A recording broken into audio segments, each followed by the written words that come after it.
back. It's Mr. Parman here again with another part of Section 2 of the Cold War Social Science. And today we're going to get into McCarthyism. So if you've taken AP US history, you probably have a good idea of McCarthyism.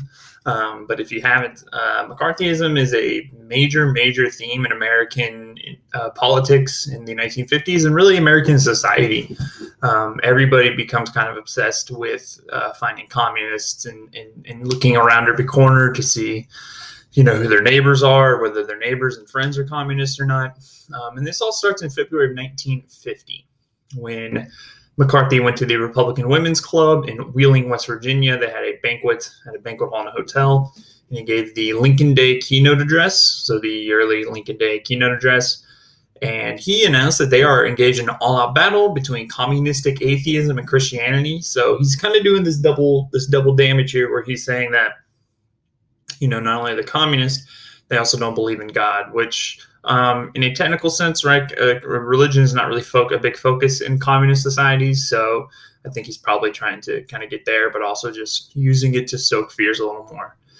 And then he announced he had a list of 205 communists shaking papers, right? You have a list right here, 205 communists working in the State Department. Of course, later on, he would narrow that number down to 81 and then down to 57. And he never showed anybody that list or even gave a specific name off that list because that list wasn't a real thing. It never existed. So that list that didn't exist is going to be the start of McCarthyism. And in fact, though, this speech had plagiarized a lot of stuff said by Richard Nixon a few days earlier, who was a February 1950. I think he's probably still in the House of Representatives at this point. He wins a Senate election in 1950. So he's probably not quite there yet. And this speech really boosts McCarthy's career, which at this point had only really been known for him being corrupt, which we'll talk about later on.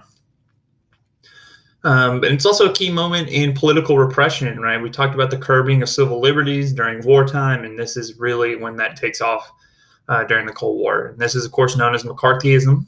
I'm going to bold and underline that. Which is the anti-communist crusade, again, that dominates American politics from the late 40s to the mid-50s. So actually, we'll talk about this later, but McCarthyism actually has already started at this point. It's just it finally gets a name with McCarthy. And so it destroys the lives of many of doctors, lawyers, teachers, civil servants, actors, and workers throughout the U.S. who were publicly identified as communist or communist sympathizers. And McCarthyism becomes probably the most famous example of a political witch hunt. And this analogy is introduced by Arthur Miller, the playwright. I don't know if he's a playwright or just a writer, and he happened to write a play. But the playwright Arthur Miller, who wrote The Crucible, which I'm assuming many students have read throughout school. I believe I myself read it in middle school. It was introduced in 1953, which is when the play was written, when The Crucible invited Americans to see the parallels between Cold War anti-communist hysteria and the Salem witch trials, which again kind of literally was a witch hunt in that they had no proof that people were witches because witches don't exist, right? It was just, personal vendettas kind of hanging out.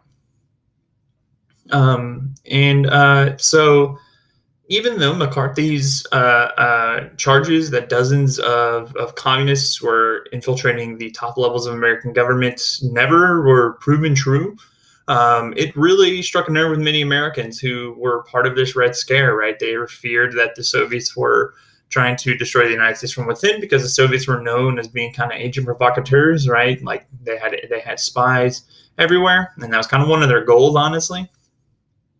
And as I talked about here, McCarthyism predated McCarthy's rise, and it goes beyond his downfall 4 years later. So let's talk about his rise.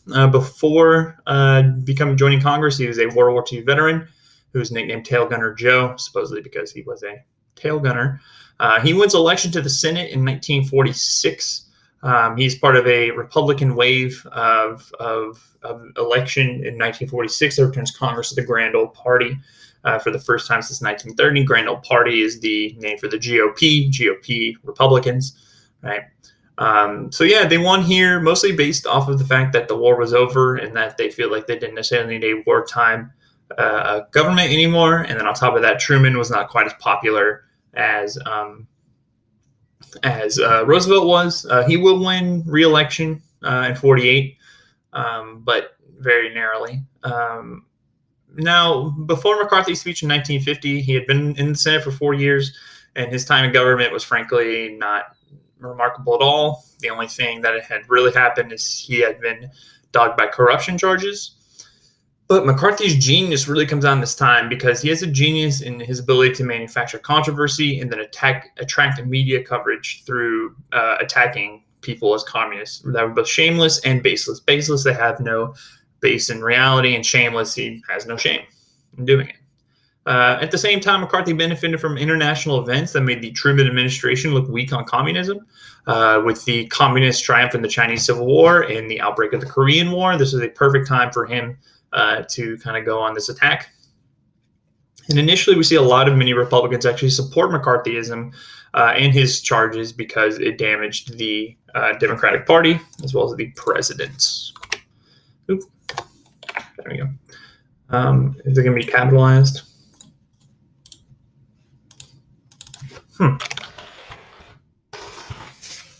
McCarthy also stoked a lot of the populist fears of communism. Populist is generally just kind of a political ideology that that a lot of people like, right? So populists tend to be a little bit more reactionary, right? They'll kind of react to the way that the public views something. And we see these fears already exist, though, in many communities before McCarthyism really strikes home. So he just kind of stokes the fire, so to speak, right? Makes the fire bigger. And the example, they talk about his home state of Wisconsin, the city of Mosinee, staged a political drama, envisioning life in the town after a Communist Party takeover. They enlisted local members of the American Legion to impersonate Red commissars and secret police. And in the play, communists arrest several people in an early morning roundup and then put them in a wire stockade. The mayor, the chief of police, clergyman, and the editor of the local newspaper. And it culminated with a parade down Main Street with thousands of marchers chanting communist slogans. This play drew political national coverage, and also demonstrated that McCarthyism, the McCarthyism view of communism, and the fantasy anti-communism that McCarthy had was very popular. And of course, McCarthy would use Alger Hiss, the Alger Hiss case, to accuse the State Department of being a den of communists. Let's change that a little bit. And then he kind of on the back of the Alger Hiss hearings, he initiated hearings himself into communist infiltration of both the Roosevelt and Truman administrations, with his goal here being that he was hoping to connect the failure in China due to communist influence within the administrations. And during these hearings, anybody who invoked the Fifth Amendment, he pounced on them and said that if they are invoking their Fifth Amendment, they must be guilty. In the midterm elections in 1950, he campaigned in several different races and even helped defeat an incumbent Democratic senator, smearing that senator as a friend of the Communist Party leader, Earl Browder. In 1951, he even shot down the nomination of a Columbia University professor to serve as the U.S. delegate to the United Nations, of course, falsely accusing him of belonging to several Communist Front organizations.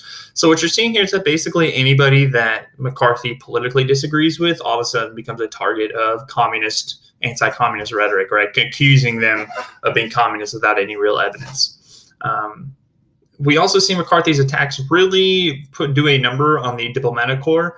The diplomats, right, being those who go overseas to engage in diplomacy, to engage in trade talks, peace talks, alliance talks, those kind of things like that, and just generally keep up foreign relations for the United States. Their morale craters because one of the easiest things to kind of say about somebody who went overseas is that chances are they may have been going overseas because they're attracted to communism, or that while they were overseas, they were introduced to communism, right?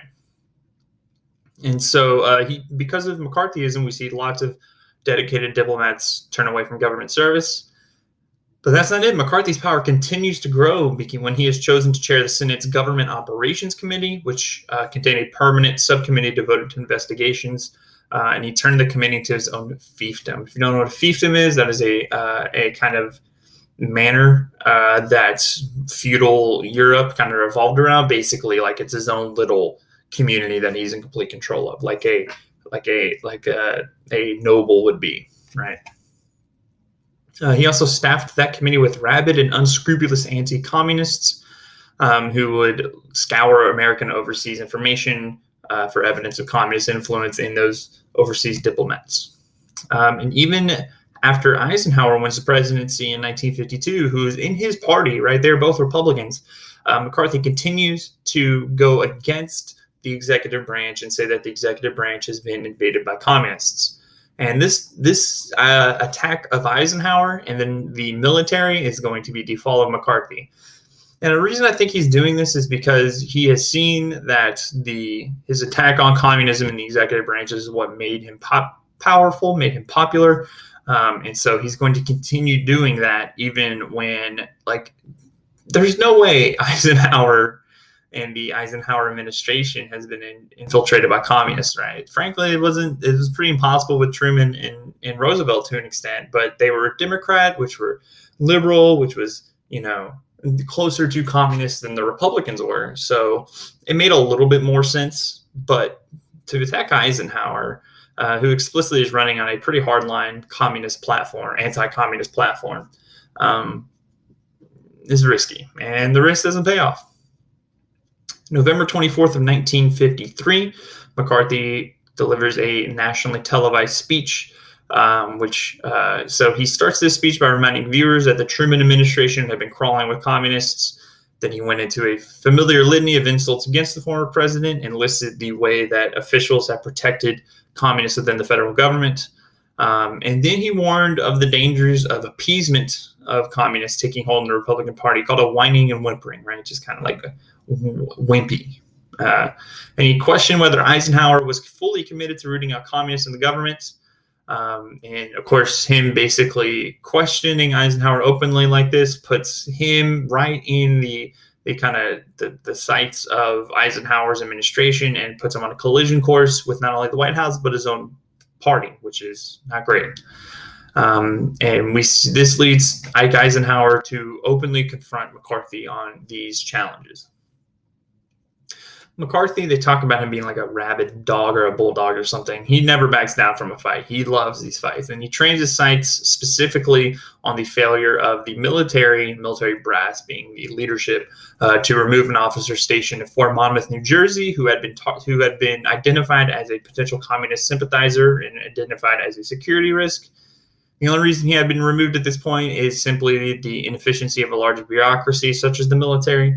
But he seizes on this evidence as showing that the Army had been infected with communism, right? It spread into the Pentagon, which is the kind of head of the military, right?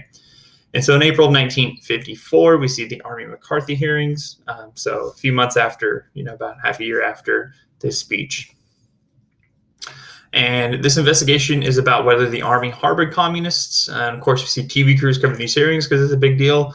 But this really backfires on McCarthy because it allows ordinary Americans to witness how McCarthy engaged these hearings.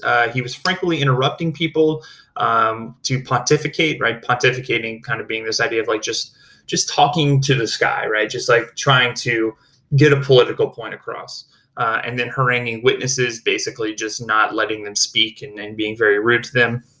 And this really came to a head in the hearings in May when McCarthy accused a young attorney of belonging to an organization aligned with the Communist Party. And that young attorney worked at the same firm as the Army's lead counsel, Joseph Welch.